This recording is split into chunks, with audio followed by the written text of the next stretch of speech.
শরীফ ওসমান হাদি হত্যাকাণ্ডের যে মূল দুই আসামি, অর্থাৎ যারা গুলি করেছেন বলে এরই মধ্যে যে চার্জশিট দেওয়া হয়েছিল, সেই চার্জশিট পরবর্তীতে আবারও এখন সিআইডির তদন্তে রয়েছে। সেখানে যেই দুইজনকে প্রধান আসামি করা হয়েছে, ফয়সাল করিম এবং আলমগীর, তাদেরকে ভারত থেকে গ্রেফতার করা হয়েছে। যমুনা টেলিভিশন শুরু থেকেই এই ঘটনার যে অনুসন্ধান, সেই অনুসন্ধান করেছিল এবং কোন কোন রুট দিয়ে তারা ভারতে পালিয়েছে, ময়মনসিংহের হালুয়াঘাটের যেই রুট দিয়ে তারা গিয়েছে, সেই রুটও যমুনা টেলিভিশন উন্মোচন করেছিল। এবং সবশেষ মামলাটি সিআইডিতে তদন্তে থাকা অবস্থায় আজ আমরা জানতে পারলাম যে তাদেরকে গ্রেপ্তার করা হয়েছে এবং 14 দিনের রিমান্ডে পাঠানো হয়েছে। আমি যদি কলকাতা পুলিশের যে প্রেস রিলিজ, সেই প্রেস রিলিজটির মারফতে যেটি দেখতে পাচ্ছি, তারা বলছে গোপন সূত্র মারফত পশ্চিমবঙ্গের রাজ্য এসটিএফ খবর পায় বাংলাদেশে চাঁদাবাজি ও খুনসহ একাধিক গুরুতর অপরাধ করার পর দুইজন বাংলাদেশি নাগরিক দেশ থেকে পালিয়ে অবৈধভাবে ভারতে অনুপ্রবেশ করে এবং বর্তমানে বনগাঁও সীমান্ত এলাকায় আশ্রয় নেওয়ার চেষ্টা করছে, যাতে সুযোগ পেলে পুনরায় তারা আবার বাংলাদেশে ফিরতে পারে। এবং সেখানে তারা তাদের দুটি ছদ্মনামও ব্যবহার করেছে। ফয়সাল যেমন তার নাম ব্যবহার করেছে, সেখানে রাহুল। আমরা একটু এই ঘটনার বিস্তারিতটা জানবো সুকান্ত চট্টোপাধ্যায়ের কাছ থেকে, যমুনা টেলিভিশনের কলকাতা প্রতিনিধি। সুকান্ত, 14 দিনের রিমান্ডে নেওয়া হয়েছে। একটি বিষয় আমরা যেটি বুঝি সেটি হচ্ছে ভারতে অনুপ্রবেশ করেছে তারা, যেটি প্রেস রিলিজের যে বক্তব্য, সেই বক্তব্যও আমরা দেখছি। সেখানে আজ আদালতে কি কি বিষয় উপস্থাপন করা হয়েছে এবং 14 দিনের রিমান্ডে পুলিশ তাদেরকে কি জিজ্ঞাসাবাদ করবে এবং পরবর্তী বাংলাদেশে পাঠানোর যে প্রক্রিয়া, সেই প্রক্রিয়াটি সম্পর্কে আপনারা কতটুকু জেনেছেন? দেখুন, প্রথমেই বলে রাখি যে আজকে যেহেতু রবিবার, সেহেতু ছুটির দিন, সে কোর্ট ছিল কিন্তু অসম্পূর্ণ, অর্থাৎ ভারপ্রাপ্ত যিনি বিচারপতি তিনি এই যে দুজন, অর্থাৎ ফয়সাল করিম এবং আলমগীর হোসেন, এই দুজনকে কিন্তু 14 দিনের পুলিশি হেফাজতের নির্দেশ দেন। অর্থাৎ রাজ্য পুলিশের যে এসটিএফ তাদেরকে বনগাঁ সীমান্ত থেকে কিন্তু গ্রেপ্তার করে। পুলিশের প্রাথমিক যে তদন্তে অনুমান যে তারা অবৈধভাবে এখানে বসবাস করছিল এবং তাদের কাছে কোনো বৈধ ভিসা বা পাসপোর্ট ছিল না, সেই কারণে কিন্তু তাদেরকে গ্রেপ্তার করা হয়েছে। পাশাপাশি যে এই আপনি বলছিলেন যে ফয়সাল করিম তিনি ছদ্মনাম নিয়েছিলেন রাহুল, একেবারেই ঠিক। এবং আলমগীর হোসেন তিনিও কিন্তু একটি ছদ্মনাম নিয়েছিলেন এবং অনেক দিন ধরেই কিন্তু এদেরকে পুলিশ, অর্থাৎ এসটিএফ স্পেশাল টাস্ক ফোর্স তাদেরকে ট্র্যাকিং করছিল, কিন্তু অনেক জায়গা থেকে কিন্তু তারা ধরা পড়ার সময়ও কিন্তু পালিয়ে যায় কিছুক্ষণ মুহূর্তের মধ্যে, অর্থাৎ এসটিএফ রেড করার আগে সেখান থেকে পালিয়ে যায়।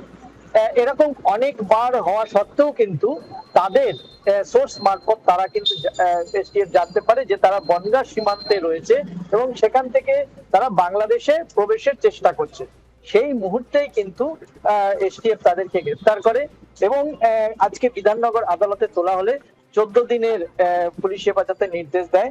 এই ধৃতদের কাছ থেকে যেগুলো পুলিশ ইতিমধ্যেই জানতে পেরেছে যে ওসমান হাদির খুনের ঘটনায় এরা সরাসরি যুক্ত, কিন্তু এইখানে যেহেতু বাংলাদেশ সরকারের তরফ থেকে কোনো এখনো পর্যন্ত আবেদন করা হয়নি আনুষ্ঠানিকভাবে এই ধৃতদের দেশে ফেরানোর জন্য, সেই হেতু কিন্তু এদের কাছে শুধু ফরেনার অ্যাক্ট, অর্থাৎ বিএনএস যে 18 যে অ্যাক্ট, অবৈধ প্রবেশ, সেই ক্ষেত্রে কিন্তু মামলা এখানে দায়ের করা হয়েছে। এখন কলকাতা পুলিশ তারাও কিন্তু ইতিমধ্যেই বাংলাদেশের সরকারের সঙ্গে, পররাষ্ট্র দপ্তরের সঙ্গে যোগাযোগ করেছে এবং পররাষ্ট্র দপ্তরের সূত্রে কিন্তু ঢাকার সঙ্গে ইতিমধ্যেই যোগাযোগ হয়েছে। আমরা যেটুকু শুনতে পেরেছি সেখান থেকে এদের যে পরিচয় পাওয়া গেছে সেটা মিলিয়ে নেওয়ার জন্যই কিন্তু এই তাদের তদারকি, এবং আগামী দিনে দেখতে হবে যে কলকাতা পুলিশ বা রাজ্য পুলিশ, পশ্চিমবঙ্গ রাজ্য পুলিশের যে এসটিএফ রয়েছে, তারা এদেরকে কিভাবে বাংলাদেশের হাতে প্রত্যাপন করেন এবং বাংলাদেশ সরকার যদি এদেরকে কে পাঠান, অর্থাৎ বন্দি যে প্রত্যাপন চুক্তি রয়েছে ভারতের সঙ্গে, সেক্ষেত্রে দাঁড়িয়ে এটা কতটা কার্যকরী হবে এবং রাজনৈতিক প্রেক্ষাপট কি আছে সেটাও কিন্তু সবকিছু পর্যালোচনার বিষয়। তবে এই যে গ্রেফতারের বিষয়টি কিন্তু আজকে সন্ধ্যা, অর্থাৎ রবিবার সন্ধ্যা 6:30 ভারতীয় সময়, তখন কিন্তু এসটিএফ এটা প্রেস রিলিজ মারফত কিন্তু জানায়।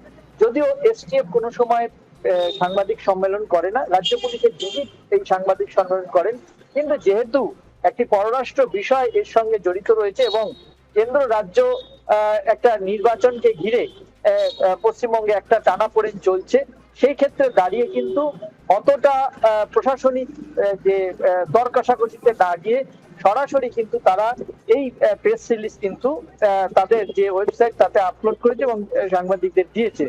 এখন দেখার যে ওসমান হাদি খুনের যে এই যে দুজন যে প্রধান আসামি চিহ্নিতকরণ, তাদেরকে কিভাবে বাংলাদেশে প্রত্যার্পণ করা যায়, এর সবটাই রয়েছে কিন্তু রাজনৈতিক পর্যবেক্ষণের ওপরে। এবং প্রশাসনিক স্তরে পশ্চিমবঙ্গ সরকার এই মুহূর্তে যে অবস্থায় আছে, তারাও কিন্তু বাংলাদেশ সরকারের সাথে দীর্ঘদিন যে একটা সম্পর্কের দূরত্ব তৈরি হয়েছিল, ওসমান হাদির এই যে বন্দী অর্থাৎ খুনিদের প্রত্যার্পণ করে হয়তো সেই সম্পর্কটা আবার কিন্তু আগের মতো পরিস্থিতি বা পরিবেশে ফিরে যেতে পারে।